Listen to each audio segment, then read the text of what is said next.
The alien warship hung in Earth's orbit like a silent executioner, its colossal shadow blotting out the sun over sections of the Pacific Ocean. The vessel was an abomination of spiked armor plating and glowing plasma conduits, a behemoth of war that carried the weight of a simple message: submission or annihilation. In the heart of Earth's primary diplomatic station, an unnatural voice crackled through the high-security transmission line. By decree of the Galactic Council, your species has been found unworthy of independence. You will render tribute immediately: materials, technology, and warriors for the great fleets. Failure to comply will be met with force. The words were not a request. They were a sentence. The conference room inside Earth's Defense Command was deathly silent as the message ended. The officials gathered around the holographic table exchanged looks, some filled with dread, others simmering with cold fury. The hologram of the Council's envoy flickered, a towering Zalarian overlord, its elongated skull adorned with ceremonial war crests, its 6 iridescent eyes gleaming with condescension. Fleet Admiral Carter leaned forward, his expression unreadable. And if we refuse? The Zalarian's mandibles clicked, its voice carrying the weight of centuries of conquest. Then Earth will burn, and your people will serve in chains. No subtlety. No negotiations. Just raw, unchallenged arrogance. President Elaine Wexler, a woman known for her iron composure, studied the alien before speaking. You demand our resources, our knowledge, and our people, all under the pretense that it is the way of the galaxy? It is not pretense, human. It is order. The Zalarian's voice was devoid of emotion. Every species that has reached the stars faces this choice. Some resist. They are gone now. The wise ones submit and prosper under our rule. The Council has allowed you to exist this long out of courtesy. That patience is now spent. Admiral Carter exhaled slowly, his fingers tapping against the table. You assume we're wise enough to submit. We assume nothing. You will comply. A slow silence filled the room. The alien's confidence was absolute. President Wexler nodded. Very well. The Zalarian inclined its head, satisfied. You have chosen correctly. The first tribute shipment must be ready within 1 planetary cycle. Council warships will arrive to collect. The transmission cut out and the hologram dissolved into static.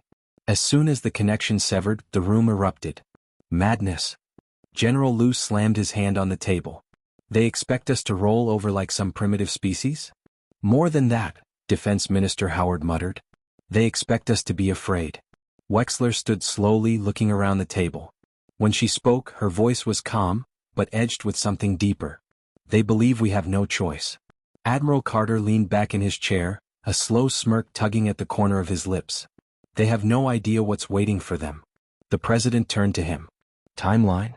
Carter's expression hardened. Our fleets are ready. Hidden in the asteroid belt, beneath the ice of Europa, stationed in deep space stations beyond the Council's surveillance range.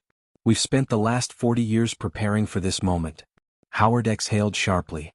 They think we're just another fledgling species. Carter's smirk turned cold. Then let's remind them who we are. When the Galactic Council's tribute collectors arrived in Earth's orbit, they expected the sight of a submissive species.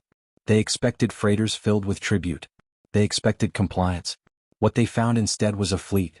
Hundreds of battleships emerged from the void, sleek war machines bristling with cutting-edge weaponry, railguns capable of accelerating slugs to near-light speed, energy shields designed to withstand planetary bombardment, and an electronic warfare network that scrambled Council sensors before they could react. On the lead human warship, Vengeance, Admiral Carter stood on the bridge, arms crossed as he watched the Council's ships hesitate. Their arrogance had shattered in an instant. He leaned forward, speaking into the comms. His voice carried across the silence of space. Earth does not pay tribute. A heartbeat passed. But you're welcome to try and take it. The first shots were fired. The war for humanity's future had begun. The first volley of kinetic slugs tore through the silence of space, moving too fast for the eye to follow. The lead Galactic Council warship, a towering dreadnought adorned with insignias of 1,000 conquered worlds, stood no chance. The slugs punched through its shields like paper, rupturing its hull and sending its aft section spinning into the void. The Council's collectors had come expecting freighters filled with tribute. Instead, they were being systematically dismantled by a human fleet that, by all accounts, should not have existed. Aboard the H.S. Vengeance, Admiral Carter watched as his fleet tore into the alien formation. The Council ships, once the enforcers of absolute dominance, were caught flat-footed. Their transmissions were jammed, their targeting systems blinded. They had ruled through fear and power for millennia. Now they were prey. Sol System Defense Command, Earth. On Earth, a war room deep beneath the Pentagon was alive with controlled chaos. Holograms of the battle flickered above the main table as analysts tracked every movement. "The Council's fleet is in full retreat," reported Lieutenant Vasquez, her voice sharp and focused. "Their formation has collapsed. They're scattering." President Wexler stood at the head of the table, hands clasped behind her back. "Casualties?" "Minimal," said General Liu. "We caught them completely off guard. They're trying to regroup beyond the orbit of Mars, but our long-range batteries are making it impossible." Wexler's expression didn't change. "We let one go." A few heads turned toward her. "Excuse me, ma'am?" Vasquez asked. Wexler turned to Admiral Carter's transmission, his face projected in crisp blue light. "We let one of their ships escape," she clarified. "We want them to report back." Carter's smirk was knowing. "Understood. I'll make sure they live just long enough to tell the others what happened."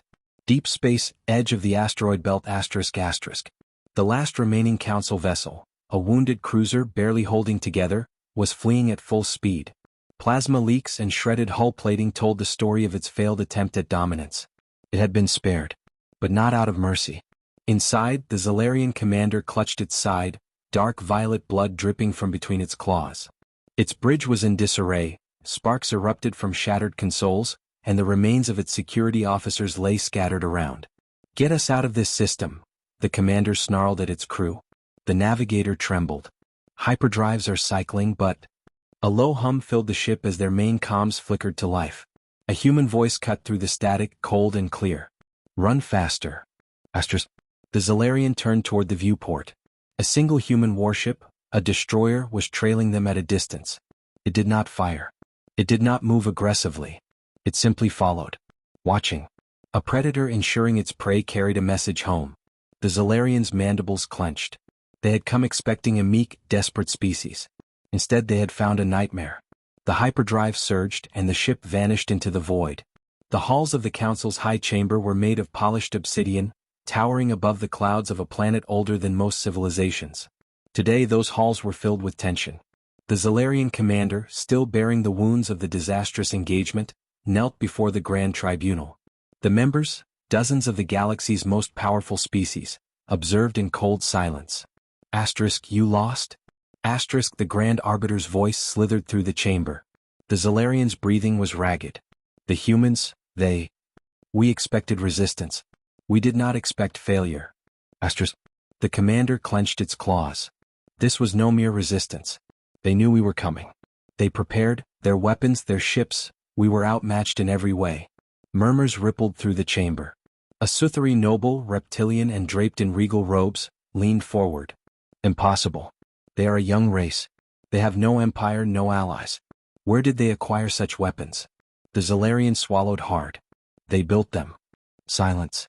The Council had seen thousands of worlds rise and fall. Some resisted their authority for a time, clinging to their independence. None had ever done what humanity had just done. Waged war on the Council and won the first battle. The Grand Arbiter exhaled slowly. "Then it seems we have underestimated them." A new voice echoed through the chamber, old and deliberate. "No." The gathered delegates turned as Supreme War Master Korik stepped into the light. A warlord of the Dzan Imperium, Korik was not a politician. He was a conqueror responsible for the subjugation of dozens of worlds. His scarred, obsidian-black armor bore the marks of centuries of war. "We did not underestimate them." He paused, golden eyes glowing. "We failed to fear them." The chamber remained silent. Finally the Grand Arbiter spoke. "What do you propose?" Korik's lips curled into something that, for his species, was a smile. "We burn them down before they grow too strong." Admiral Carter stood on the bridge, hands resting on the railing. The battle was over, but the real war was just beginning. "Sir," an officer called. Long-range scanners just picked up a Council fleet departing from their core systems. Carter turned. "How many?" The officer's voice was grim. Hundreds. They're mobilizing for full-scale war. Carter nodded slowly. This was expected. The council had ruled through fear. But now, for the first time in thousands of years, they were the ones who were afraid. He exhaled, then turned to his crew. Send the message to President Wexler. The council wants war. A slow smirk formed. Then let's give them a war. The void of space trembled with the arrival of the largest invasion fleet ever seen in human history. Hundreds of council warships, each a titan of destruction, burst from hyperspace like falling gods.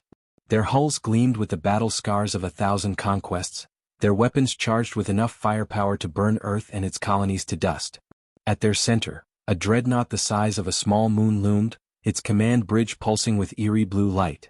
From within, Supreme War Master Korak watched the planet below with cold, reptilian eyes.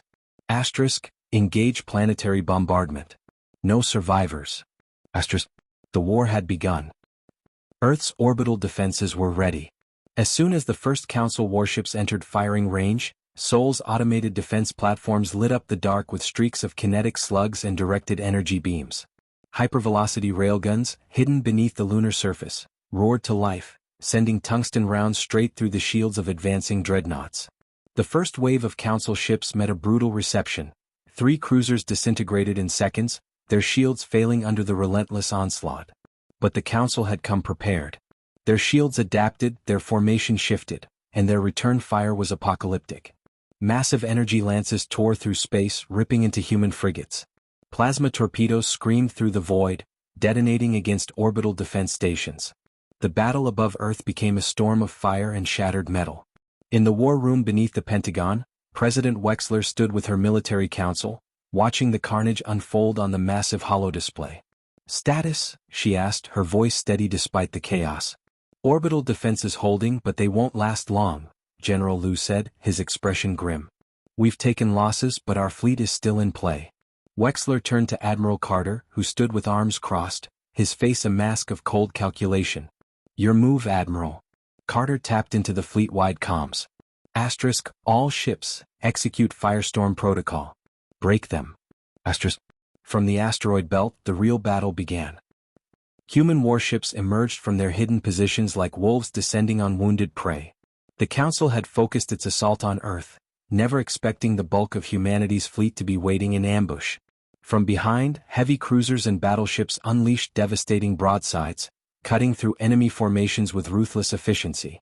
Council captains, trained to fight predictable wars of submission, panicked as their ships were systematically outmaneuvered. Their battle doctrine, overwhelm, intimidate, conquer, was useless against an enemy that struck like ghosts and tore through them like monsters. The H.S. Vengeance led the charge, railguns pounding Council dreadnoughts into scrap. Swarms of human strike craft darted through enemy fire, delivering payloads of high-yield warheads to critical weak points. A Council command ship tried to retreat. It never made it. A single, pinpoint kinetic strike from a lunar railgun split it in half. Supreme War Master Korak watched as his fleet crumbled. His claws gripped the armrests of his command throne. How? He growled. His second-in-command trembled.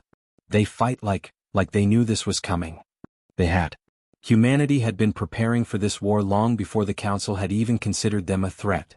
Every ship, every strategy, every weapon had been designed for one purpose: to win. Korak's rage burned as he made his decision. Signal the Leviathan Armada. Burn their world to ash. The Council had underestimated humanity once. They would not make that mistake again. The stars themselves seemed to tremble as the Leviathan Armada emerged from hyperspace. They did not arrive like a fleet, they arrived like an extinction event. Super dreadnoughts, each the size of a city, moved with predatory grace. Their hulls, forged from neutron-dense alloys, bore the scars of civilizations long since erased. Their weapons could reduce continents to molten slag in seconds. They had crushed empires, turned defiant worlds into graveyards, and now they had only one purpose: to erase humanity. From his flagship, Supreme War Master Korak surveyed the approaching Earth with cold, reptilian satisfaction. No more battles. No more resistance. We burn them from orbit. Begin planetary bombardment. The war room beneath the Pentagon was silent as the Leviathan Armada filled the holodisplays. The scale of the enemy force was beyond anything humanity had ever faced. President Wexler's voice was calm but edged with steel. Admiral Carter, can we stop them? Carter's jaw tightened. Not conventionally. Their shields are layered, their hulls near impervious. Our fleet can't crack them before they reach bombardment range. Then what can we do? General Liu demanded. Carter's answer was immediate. We don't fight them head-on. We take out their command structure, disrupt their coordination. We send in the Ghost Fleet. A heavy silence fell. The Ghost Fleet, humanity's most classified Black Ops strike force.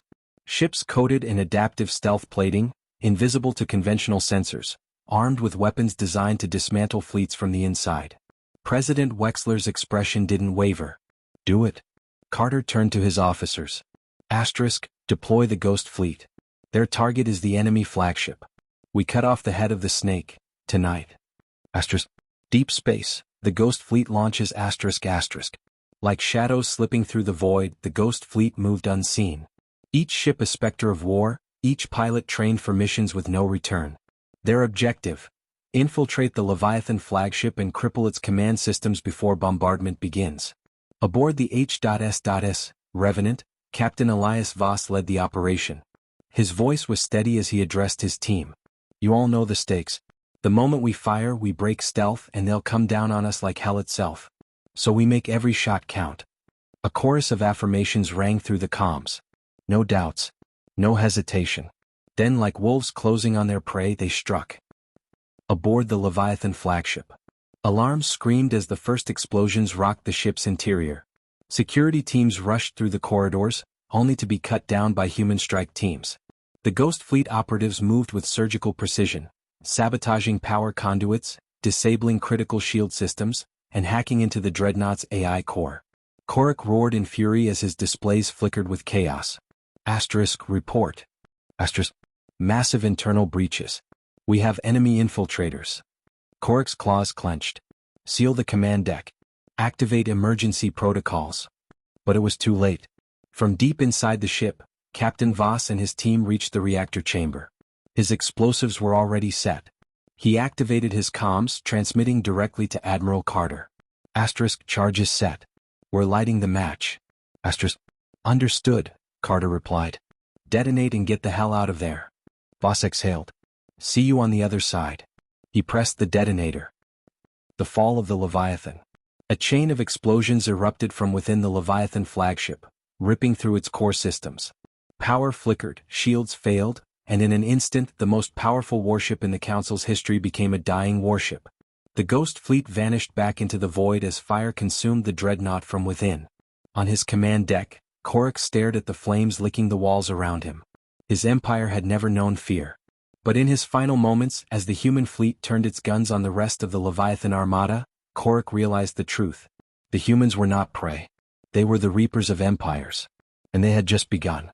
The wreckage of the Leviathan armada burned in orbit, broken hulls drifting like the carcasses of fallen gods. But the war was far from over. The remaining Council forces, desperate and enraged, had regrouped for one final assault. This was no longer a campaign of conquest. It was a battle for survival. Aboard the H.S. Vengeance, Admiral Carter stood on the bridge, watching the incoming enemy fleet. His voice was calm, unwavering. All ships, this is it. Hold the line. We end this tonight. The Council's surviving warships surged forward in a reckless charge. There was no grand strategy, no calculated formation, only raw desperation. Plasma lances and kinetic rounds lit up the void, turning space into a storm of fire and metal. Humanity's fleet answered in kind. Railguns fired in synchronized volleys, slicing through enemy ranks.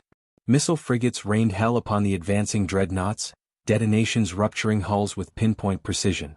The Vengeance led the assault, its main batteries tearing through the last of the Council's heavy cruisers. But the enemy kept coming. Even as their ships fell, they fought with the madness of a species that refused to accept defeat.